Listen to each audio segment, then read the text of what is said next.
One of the really cool things about setting up network address translation in a checkpoint environment is that many of the objects simply have a NAT option where you check the box and it can do either hide NAT or it can do static NAT, and it's great. But what if we have gateways and hosts and network ranges that are all configured with network address translation, but they don't agree?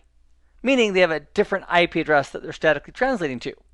It's important to be aware of the priorities that Checkpoint has in place regarding which network address translation values it'll use. Well, the solution to that is this little table right here for AutoNAT in a Checkpoint environment. If there's a conflict, if there's an individual object representing a single IP address or a single machine with a static translation, that has the highest priority among the automatic generated rules. The second on the list is also for a specific host, a specific machine, but it's regarding hide NAT, where the individual machine's hiding behind the actual IP address that's in use by the gateway. In third place, we have an address range configured to use a static IP address with network address translation. And then in fourth place, we have a static translation for a network object as opposed to an address range object. And then in fifth place, we have an address range that's using hide NAT. And in sixth place, we have any network objects that are set up to be using hide NAT. So as far as the automatically generated NAT rules, this is the pecking order. So let's play a little what if game. If we had the gateway itself, firewall 1, set up with AutoNAT, where we simply said protect all the internal networks based on the topology and where the default route goes out, so you're going to hide everybody, and that was in place.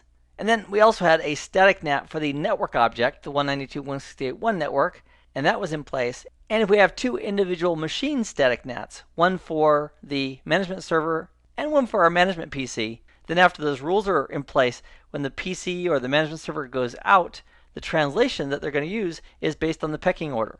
So for the PC going out, it's got a machine static NAT, so there's a rule there. It's also on a network that has a network static NAT. And as these are looked at from top to bottom, the first one that's going to hit here is the machine specific static NAT. So whatever was configured for the static NAT on that machine object for this management PC, that's the translation that's going to be used as that PC goes out through this gateway. Here's what that might look like if we went to security policies here on the left and under access control selected NAT to take a look at our NAT rules. At the top of the list, we have machine specific static network address translations for our management PC and our management server. And then as we look down the pecking order, here we have some rules for a network object, a static rule, that the management PC and the management server would be exempt from because they've already hit their rules up here higher in the list. And as we continue to go down, we have an additional network rule for hide NAT as opposed to static NAT, and these rules are right here near the bottom. And that's the pecking order for automatically generated rules in a checkpoint environment for network address translation.